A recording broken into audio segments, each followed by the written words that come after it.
1 Corinthiens 13, verset 11.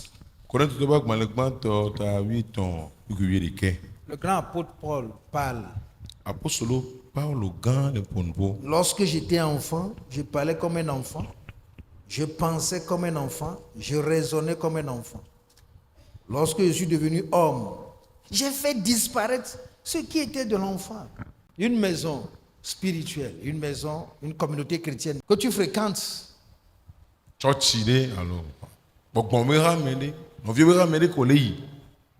si tu ne comprends pas. Chaque jour, chaque semaine, chaque mois, chaque année, on t'enseigne. Alors là, les choses qui sont de l'enfant en toi, qui sont des choses qui sont comme une attitude d'enfant. Des actes d'enfant, des raisonnements d'enfant, des pensées d'enfant. Au fur et à mesure que tu viens et qu'on t'enseigne, tu dois les éliminer, non? Maintenant, qu'est-ce que nous on a éliminé? Si on compare ta vie d'aujourd'hui à 10 ans passés, qu'est-ce qui a changé?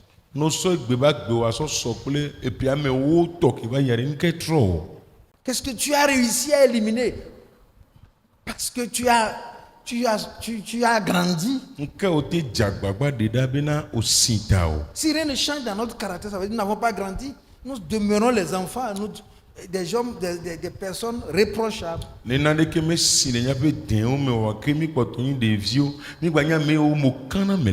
On reconnaît qu'il fut un moment où il était comme un enfant. Il parle spirituellement ici. Un jour, il a dit à un souverain, à quelqu'un, hey, il faut le gifler. C'est de l'enfance. Il y a beaucoup de choses que nous lisons dans les propos ou bien les épîtres de Paul qui sont de l'enfance. Il a grandi, il a changé. Il faut savoir là où Paul a grandi, là où il a changé.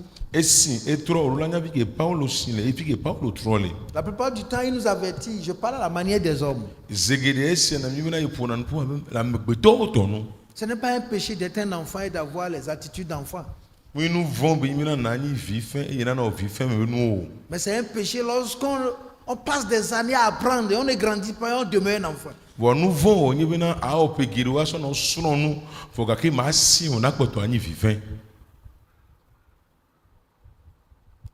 Un enfant, être un enfant, c'est normal.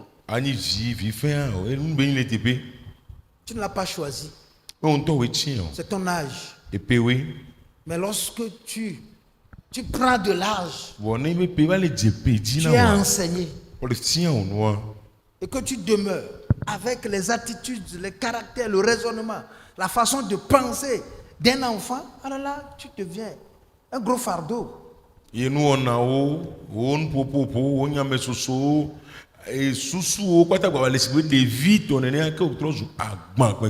10 ans dans la foi, tu parles comme un enfant. Tu raisonnes comme un enfant. Tu es en retard comme un enfant. Malgré tous ces messages.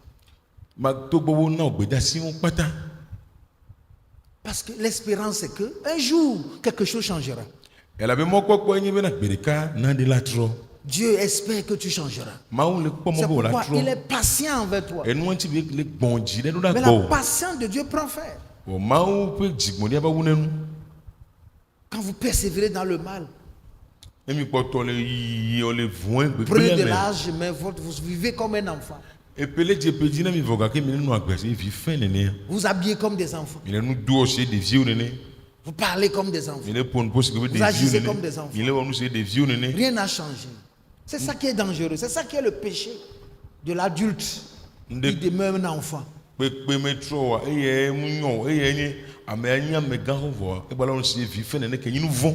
passez assez de temps dans le Seigneur, mais c'est comme vous en avez besoin d'être au lait. Ce n'est pas bon. Il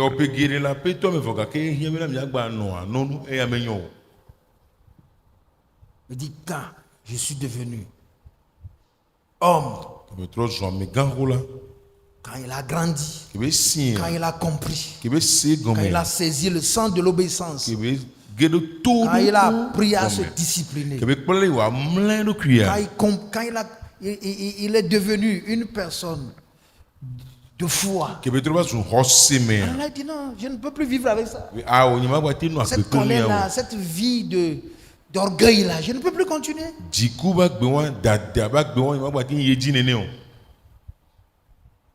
ça a perdu, soit vous cherchez la délivrance, ou bien vous demandez de l'aide. Qu'est-ce que tu as décidé de faire disparaître parce que tu te vois comme étant une personne normalement qui devait être dans une position élevée. Il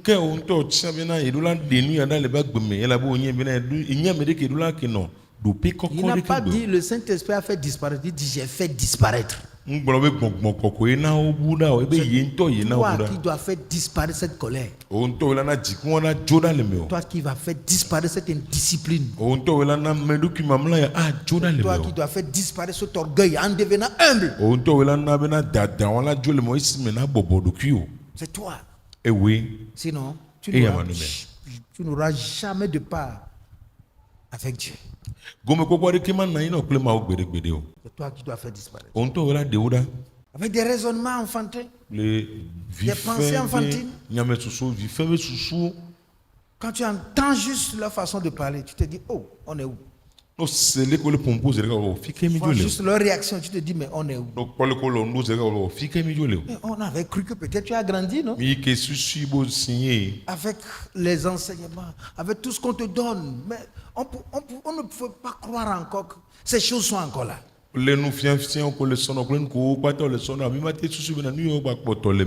Oh, pourquoi tu nous couvres de honte? Ce n'est pas toi qui devais faire ça. Il y en a qui ignorent même ce que Dieu veut faire d'eux. Les plans que Dieu a pour eux. Ils ont décidé de garder jalousement ce qui est mauvais, ce qui est enfant.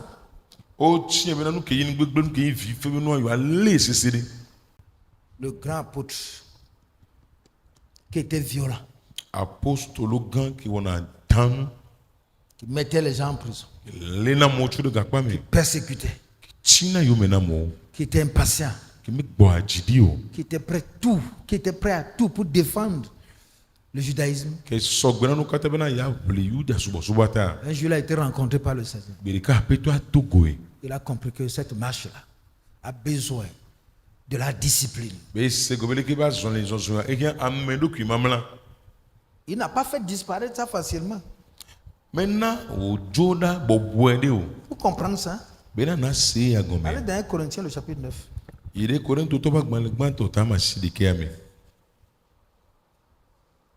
Verset 27. Mais je traite durement mon corps. Je le tiens assujetti, de peur de ne pas être rejeté moi-même après avoir prêché aux autres. Il ne les a pas fait disparaître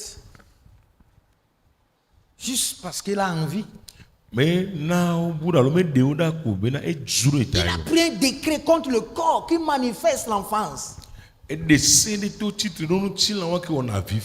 corps qui manifeste l'enfantillage dans sa façon de parler, de raisonner, de penser. Il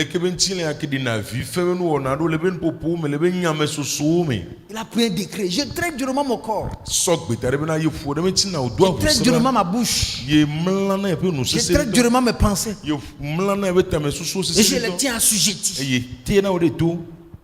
Parce que si je continue de porter le nom apôtre et que rien ne change en moi, je vais prêcher de bonnes choses aux gens, mais moi-même je serai jeté dans le lac de feu.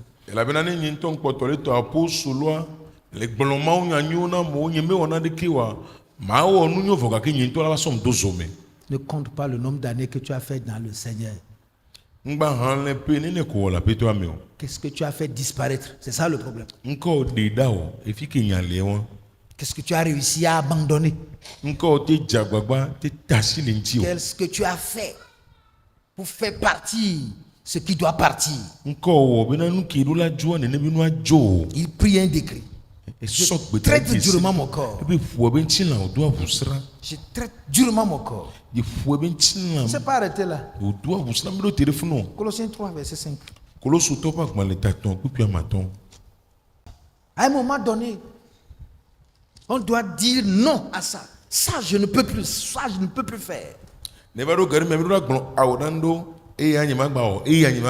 jour, il faut que tu deviennes homme. Un jour, que tu deviennes une femme. Et quoi fait ça? En disant non à ça. Mon nom doit changer. Ce que les gens racontent sur moi. Non, je dois changer ça. La plupart d'entre nous ne sommes pas orgueilleux par nature, mais nous sommes devenus orgueilleux par volonté. Nous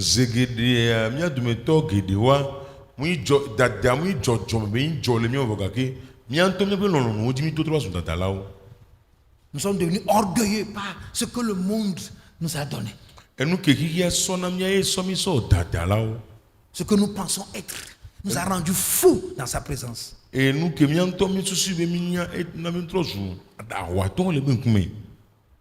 Alors, il faut faire disparaître ça.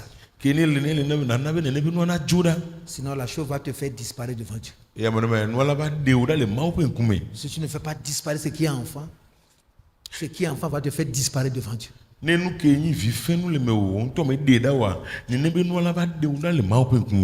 tu vas rester là, mais tu ne vas pas exister. Si ta présence ne signifie plus rien, c'est que tu n'as plus d'identité.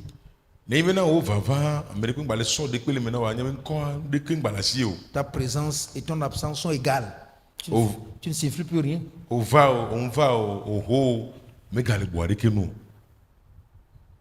Si personne ne t'appelle pour te dire, mais oh, aujourd'hui on ne t'a pas vu. C'est que tu es l'ombre de toi-même, tu ne sers à rien. Alors, tu as besoin de changer, non? Si c'est possible encore.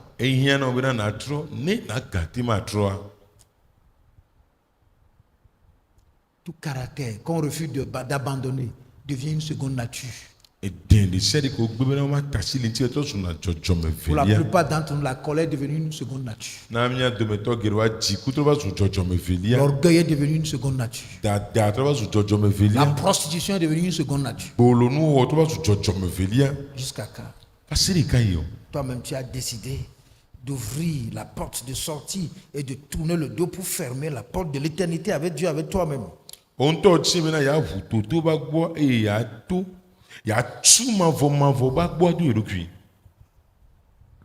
Fais disparaître. Aujourd'hui, je vais changer. 1 mois, 2 mois, 3 mois. Quelqu'un te dira, oh, elle est devenue humble. Elle est devenue patiente. Elle comprend maintenant. Parce que les enfants ne comprennent pas. Même un bonjour l'énerve.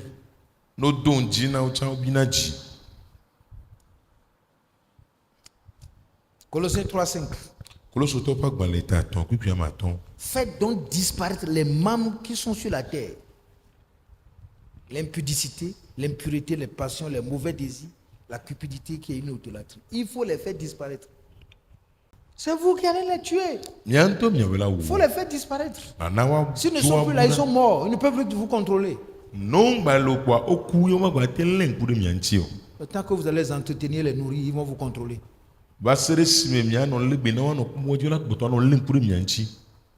L'apôtre Paul a encore pris un décret.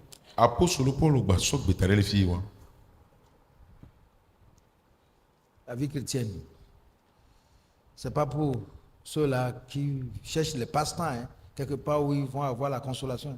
Non, c'est pour les violents. Christ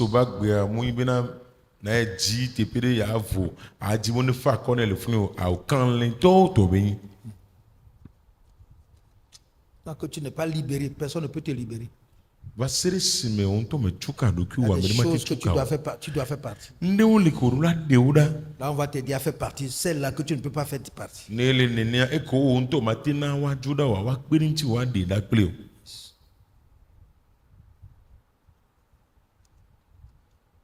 sommes en train de tourner en rond. On tourne en rond. Mais les trolls étaient pédicats. Beaucoup sont en train de tourner en rond. Gideon, les trolls étaient pédicats. Même chose. Ils tournent là et puis ils rôdent autour de leur collègue. Ils viennent, ils cherchent ça. Ils disent non, vraiment, je ne sais pas pourquoi je m'énerve encore. Et ils rôdent autour jusqu'à qu'ils reviennent au point où ils trouvent quelque chose encore. Ils s'énervent encore. Wabiji, waterabo, imyanketi biji, wala no trodo jikwa kaka, no wa trove, wala wa konbu, wala wa bijike. Ils tournent autour de leur orgueil. Le trodo wabe dada. De leur impatience. Et après tout reviennent encore. Et me gbe wa jineme. Ça dure 20 ans. Et bla veille. On m'a fait ceci, je suis énervé. On m'a fait ceci, je ne suis pas d'accord. Oh, nous en biji. Les enfants se plaignent toujours. On m'a mal parlé. On ne m'a pas bien répondu. Moi. Si tu ne meurs pas, tu es chassé de la présence de Dieu. Paul dit, vous n'avez pas résisté jusqu'au sang en luttant contre le péché. Si ce que tu veux faire disparaître est foncièrement attaché à toi, il faut même verser le sang pour le faire partir. Nenko bea deda nenebe no ekerinti osisiria nenye no bena na kovudi bokwe na deda chale na benawe. Ce qui est enfant en toi devient ta seconde nature, dont tu ne peux pas te séparer facilement. Verse le sang, coupe ça, enlève ça pour être libre. Nenkenyi vifenu le me otroba su jojo me velia le me wa. Nenye no bena kovudi len na deda alebi na vo. Un enfant qui vit avec un esprit monstrueux est dangereux. De vile que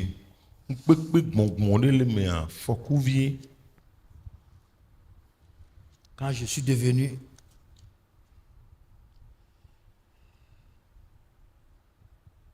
homme, j'ai fait disparaître. J'ai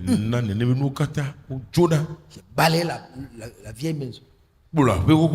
Sinon, où sera la gloire de la deuxième maison? Hébreux 12:4. Vous n'avez pas encore. Résistez jusqu'au sang en luttant contre le péché. Vous n'avez pas encore. Ça veut dire que tu as fait beaucoup d'efforts, mais tu n'es pas encore allé, tu n'as pas touché la chose. Le sang n'est pas sorti. Vous n'êtes pas encore. Non. Tu te trompes. Cette colère-là, tu ne l'as pas déracinée avec, tu ne l'as pas enlevée avec la racine. Où sont les traces? Où est le sang qui est sorti après que la colère est disparue? L'orgueil là. Où est la place où tu l'as déraciné? Où est le sang? Vous ne pouvez pas vouloir être meilleur et garder votre ancien monde. Jamais.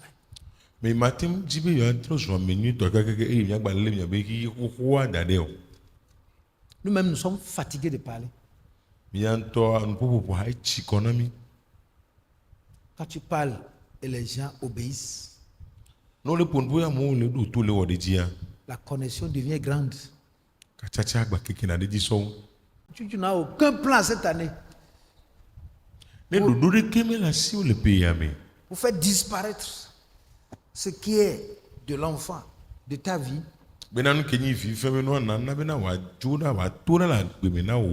Ta position est menacée. Bientôt, tu vas perdre ça. Il y a des choses où on n'a pas besoin de te parler. Non.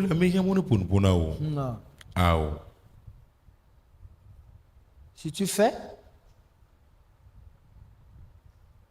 tu vois le résultat. Un homme ne se cache pas.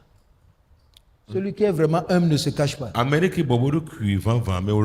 Celui qui est doux ne se cache pas. Tout comme celui qui est orgueilleux ne se cache pas. Tout comme celui qui est impatient ne se cache pas. Tout comme le faux ne se cache pas. Tout comme l'adultère ne se cache pas. Parce que si tu vis dans l'adultère, on va voir ça dans tes yeux.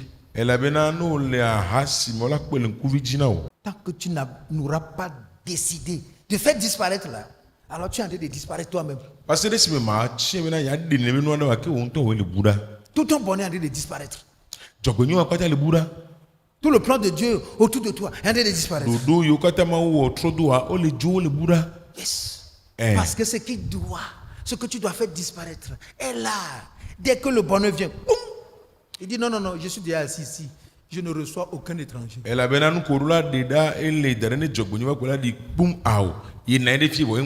la bénédiction vient, boum, parce que tu dois faire disparaître pour laisser la place aux bonnes choses. S'il n'a pas fait disparaître, si l'apôtre ne l'avait pas fait,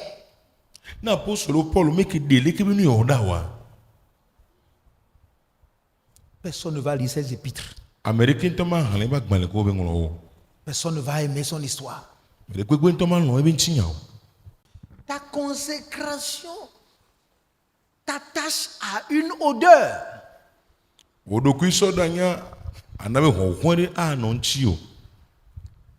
Et ton orgueil aussi t'attache à une odeur. Ton retard t'attache à une odeur.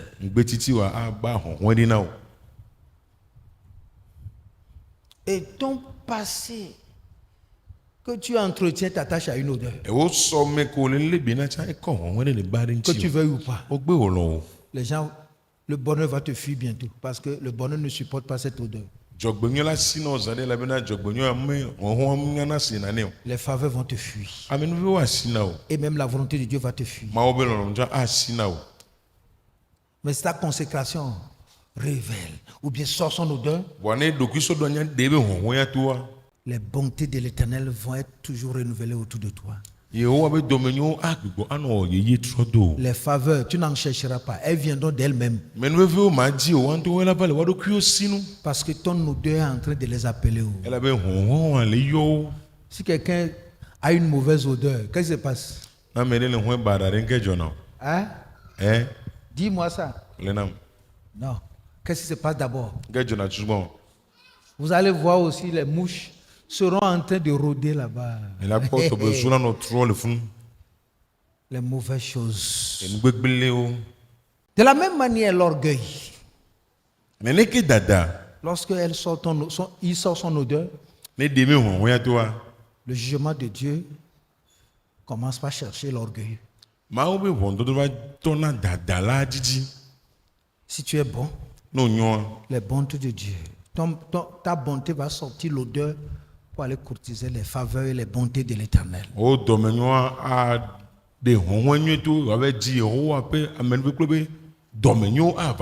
Si tu es enfant, ce n'est pas un péché. Maintenant que tu as grandi, tu as besoin d'une autre documentation, d'un autre investissement. On fait passer ce qui est de l'enfant, non?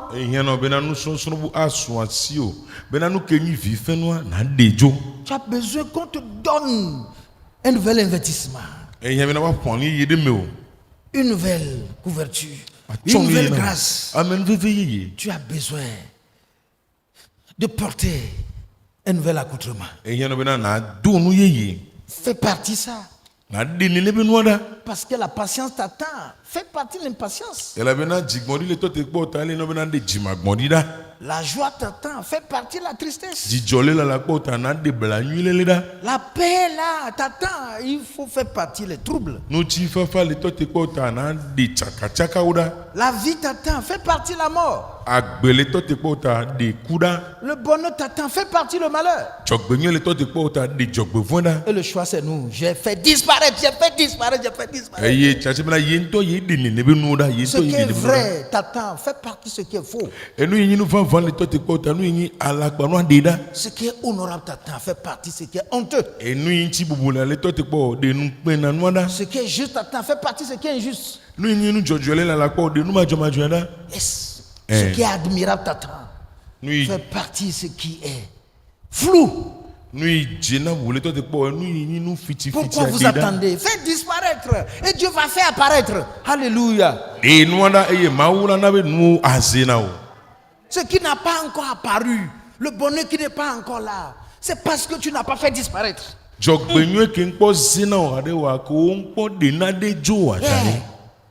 C'est pas seulement la prière. Après la prière, il faut faire disparaître. You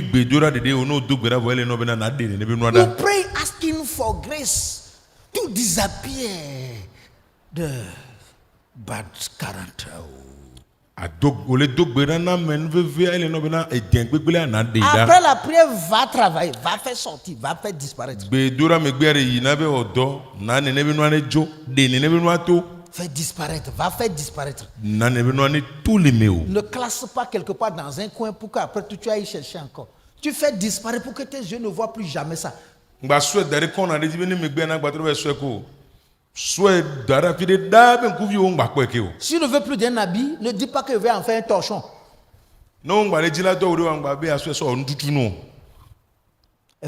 Il va te mettre encore dans les mauvais souvenirs. Même s'il est devenu un serpillère, il faut savoir qu'il va être en train de broyer ton cœur dans la poussière. Fais disparaître. Fais disparaître. Cette nuit même, il y en a qui doivent balayer leur maison. Balayer différent de l'entretien. On peut balayer les coins, les parties qui sont visibles. L'entretien parle de toucher tous les coins et les recoins. Yes. On lave le corps. Mais juste ici, là, on voit quelque chose, ça va sortir quelque chose. Ici. On lave seulement le corps. Parfois, sans brosser les dents. Parfois, sans brosser les dents. Ou bien on prend de l'eau pour dire on est pressé. C'est pas brossé. Rien n'est brossé là-bas. Est-ce que ton doigt est devenu une brosse?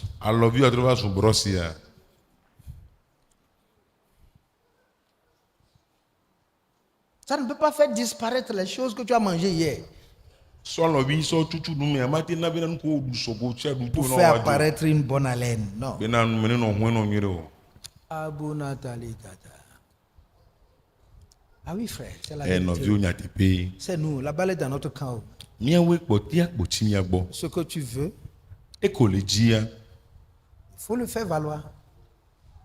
C'est toi-même qui vas dire je ne veux plus ça. Yes. Qui t'a porté les habits avant de venir? C'est pas toi. Qui a choisi ça pour toi? C'est pas toi.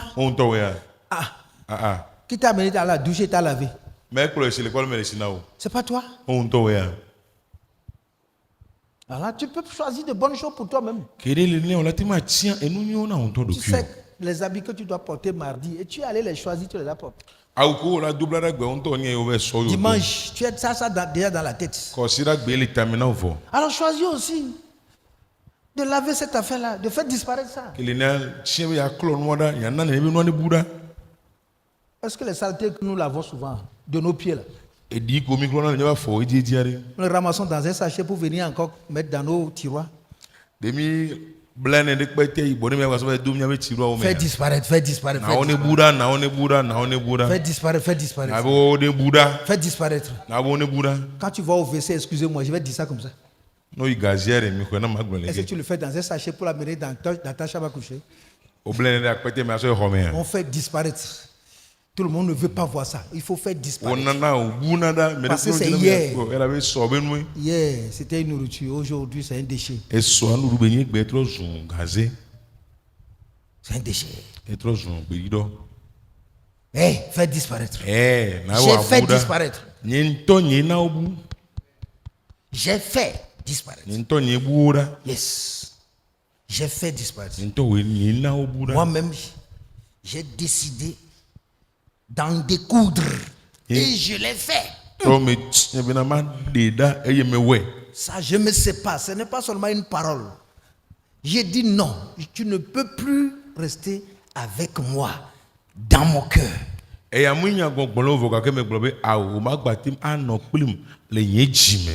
Un cœur dans lequel Dieu a implanté la joie. Vous voulez faire cohabiter la tristesse avec la joie dans le cœur.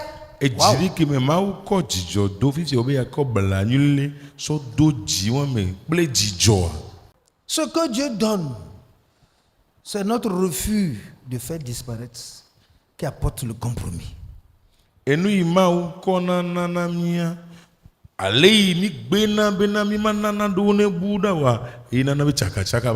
Si quelque chose ne marche pas, cherche ça en toi. Ce qui, le miracle que tu n'as pas encore reçu, attend une action de toi.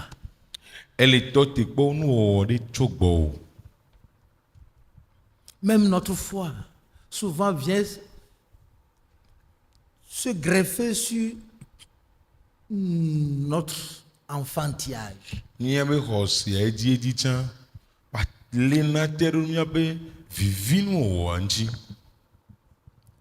Dieu est tellement si proche que il faut se libérer pour voir la grandeur de son amour.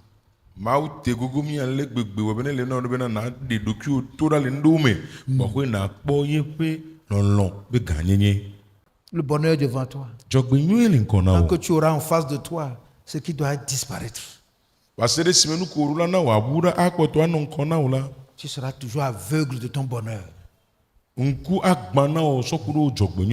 Tu ne verras rien jusqu'à ce que tu meurs dans le chagrin. Non, je ne mourrai pas. Même si c'est Dieu, je pardonnerai. Je dirai à mon cœur, lâche. Nous allons loin. Et si tu refuses et tu continues de garder, le cœur va s'exploser. Tu vas finir avec une crise cardiaque. Et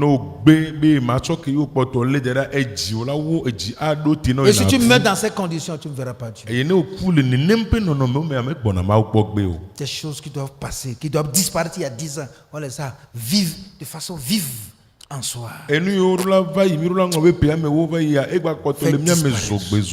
Faites disparaître.